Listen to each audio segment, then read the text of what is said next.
Bonjour à tous, on se retrouve aujourd'hui pour une installation d'un serveur sous Linux. Nous allons choisir le système Debian, qui est un système assez stable, majoritairement répandu dans le monde de l'entreprise et chez le particulier, avec une très forte communauté. Pour le télécharger, on se rend sur la page de Debian. Hop, on choisit image de taille réduite, ce qui va nous permettre d'alléger le coût du téléchargement. On télécharge en choisissant son architecture. Ici, on veut une AMD 64. On télécharge. Une fois que l'ISO est téléchargé, hop, on ouvre sa workstation.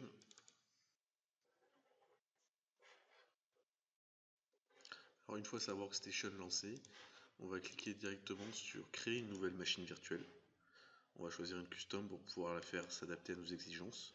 Donc hop, on est sur une workstation. On va choisir de récupérer l'ISO depuis le dossier où on l'a enregistré.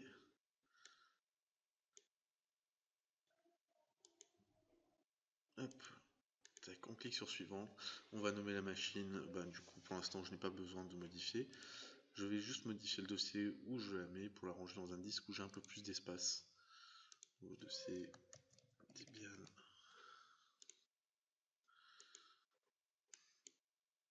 Alors, Debian est un OS assez léger, qui ne nécessite pas de grandes ressources, mais afin de raccourcir les délais d'installation, je vais lui augmenter un peu sa puissance. Hop. Hop, choisis un serveur en NAT pour l'instant. Je laisse en LSI, je laisse en CSSI, et je lui demande de créer un nouveau disque. Ce nouveau disque, je vais lui mettre pour l'instant seulement 20 Go. Je ne pense pas avoir besoin de beaucoup plus, vu que en fait ce qu'il va falloir se dire, c'est qu'à chaque service, il va falloir créer un nouveau serveur, afin que si un service plante et qu'il faille le redémarrer, on n'ait pas à relancer tous les autres services en même temps. Donc on va faire des petits Debian les uns à côté des autres qui seront englobés dans la maquette finale dans un ESX. Hop, voilà. Alors customize le hardware, tac tac, pour l'instant tout ça c'est bon. Il faudra sans doute après, à partir du moment où je voudrais faire connecter toutes mes machines entre elles, que je rajoute un deuxième adaptateur. Mais ça on verra ça un peu plus tard. Donc pour l'instant, si c'est juste pour mettre en place son serveur Linux, on peut s'en tenir là. On clique sur Finish, la machine va se lancer automatiquement.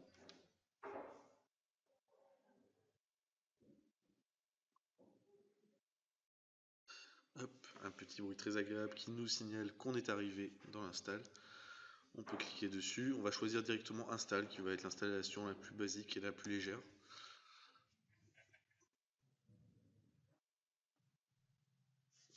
Donc on sélectionne le français, sa langue d'origine, français, disposition pareillement. Donc il commence à charger les programmes d'installation.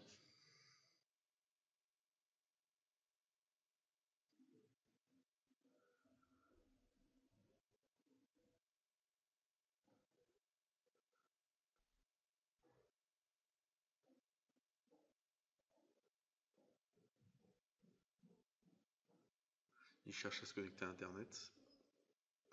Cette connexion à Internet va lui permettre de faire une installation un peu plus large. Alors, on peut nommer la machine. Moi, dans le cadre du projet que je suis en train de réaliser, je vais devoir lui donner un nom particulier. Deb.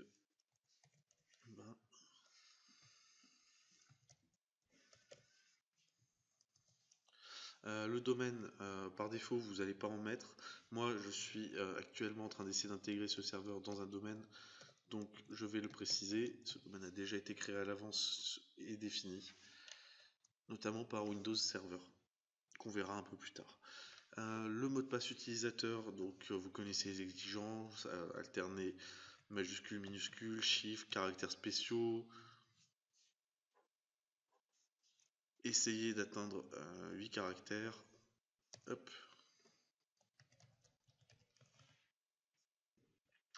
Voilà. Sachant que à tout moment vous pouvez revenir en arrière, ce qui va vous permettre de réafficher directement la dernière étape en faisant échappe. Alors je vous le redis, le mot de passe route, notez-le bien parce que si vous le perdez actuellement, le plus simple sera de refaire une install ou de passer par d'autres méthodes qui vont être beaucoup plus compliquées, beaucoup plus coûteuses en temps.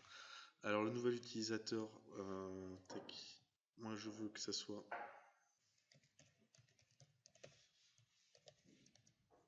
Hop, donc par défaut il va me le reproposer. Hop, le mot de passe, alors on essaie de mettre un mot de passe différent du root bien sûr.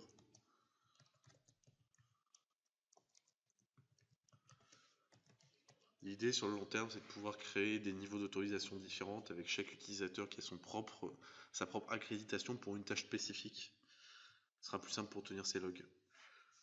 Donc là, il va se mettre à l'heure horaire, ce qui est très important pour pouvoir valider ses certificats.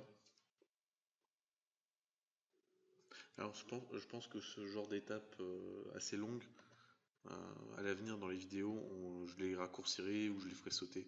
Directement, on passera à l'étape suivante, je vous le signalerai.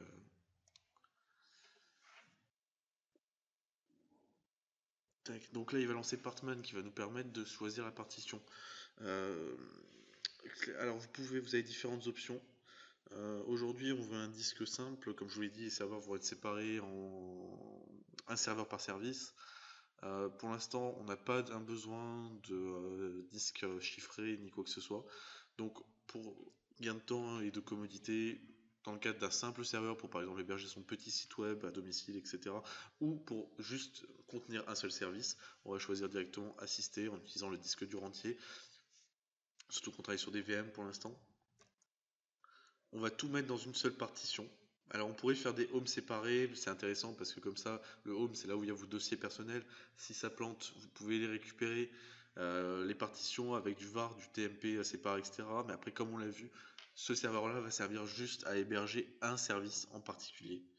Donc on va tout mettre dans une seule partition. Donc là, il nous propose de vérifier qu'on a bien tout vu. On peut configurer un RAID, on peut configurer pas mal de choses sur ce menu-là. Pour l'instant, nous, on a juste besoin de l'architecture et de cette infrastructure-là. Donc on valide les changements. Alors voilà, effectivement, il nous demande de valider parce qu'à ce moment-là, il écrase les données. Donc si vous étiez sur une machine physique ou une VM avec déjà une installation existante, si vous n'avez pas repartitionné, les données seront perdues. Donc là, il va commencer à m'installer les modules de base de Debian. Donc là, il va nous demander si on veut participer au protocole d'amélioration des services. Moi, personnellement, j'aime bien garder mes données dans mon coin, donc je réponds non à cette question. Donc, clairement, si vous voulez avoir une interface graphique, c'est-à-dire comme sous Windows, un bureau avec une barre d'outils, des documents visibles, etc., c'est le moment de choisir un environnement de bureau. Moi, je ne veux pas d'environnement de bureau, j'ai besoin d'un serveur terminal. Un serveur terminal, ça veut dire qu'il n'y aura que des lignes de commande à l'écran et que ça sera beaucoup moins gourmand. Sinon, je peux vous recommander si vous voulez quelque chose de léger, XFCE, quelque chose de modulable Gnome. Cinnamon est très bon aussi dans son domaine. Je ne vais pas lui demander de serveur web ni de serveur d'impression parce que c'est des choses que je vais paramétrer plus tard par moi-même. Par contre, je vais mettre en place le serveur SSH. Le SSH, en gros, ça va me permettre d'accéder à distance à ma machine et de rentrer mes commandes à l'extérieur de la machine et de les envoyer en fait. Les utilisateurs usuels de système et je valide. Donc là, il est parti pour me télécharger les fichiers et me les installer.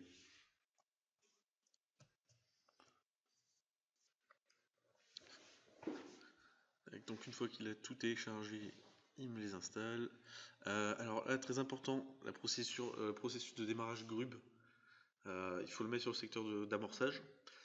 En gros, Grub, c'est l'équivalent du MBR de Windows. Ça va être en gros ce qui va amorcer votre système, ce qui va vous permettre de choisir. Grub il est notamment utile quand on fait un dual boot avec plusieurs OS installés sur la même machine. Parce qu'il va permettre de sélectionner sur quel OS on veut partir à l'allumage de la machine. Donc moi je vais le mettre sur le dev SDA, comme ça. Comme c'est la partition qu'on a choisie en primaire tout à l'heure, il va pouvoir directement s'amorcer dessus.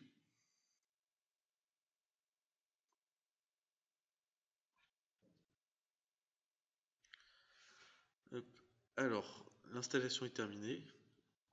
Si vous le faites par CD, c'est le moment de retirer votre CD.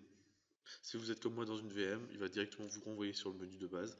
Alors, option avancée de Debian GNU, ça va être notamment pour trouver le mode sans échec. Nous, on va partir sur le mode de base.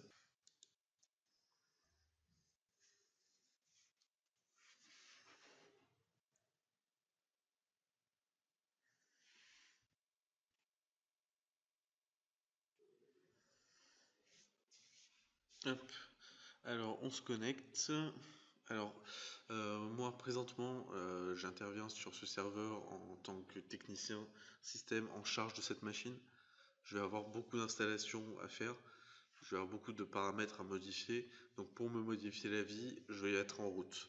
Alors, normalement, sur une machine déjà installée et configurée, il faudrait que je sois normalement sur mon compte et que j'utilise des commandes comme sudo ou que j'ai des accréditations particulières. Là, pour gagner du temps et tout simplement dans le cadre de mon utilisation personnelle de serveur, je passe en route. Pensez à ce moment-là que si vous aviez activé des chiffres ou des majuscules ou un clavier particulier, à ce moment-là, Debian ne les a plus retenus. Donc il faudra penser à réactiver votre pavé numérique. Et voilà, et donc pour conclure cette installation, la dernière chose que je vais faire, c'est la chose que je pense qu'on devrait tous faire dès qu'on a une machine neuve. Déjà, ça va être de réaliser un snapshot.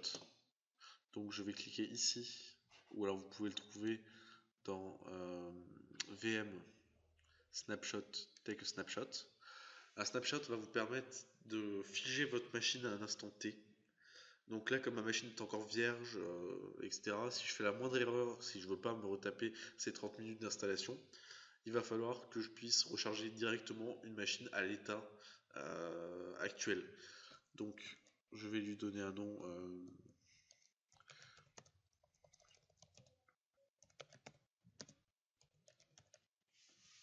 Bien 9, tac.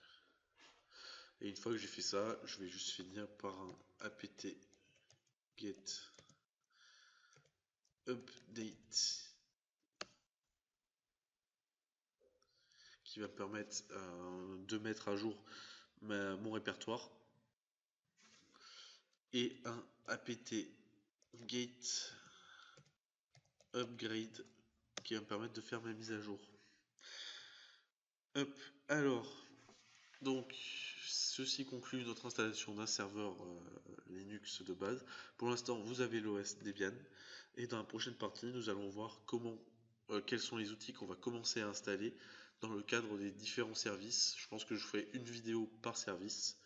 Il y aura un ordre précis de vidéo, sachant qu'il y aura des prérequis en avance, c'est-à-dire que par exemple Apache, ça va être une des bases qu'on va devoir installer en priorité, on va installer, et ensuite en fonction des différents besoins, d'un serveur d'impression, d'un serveur Samba, d'un serveur web, on pourra s'orienter sur d'autres modules. Donc je vous remercie d'avoir suivi cette vidéo et je vous dis à très vite pour la prochaine vidéo. Merci.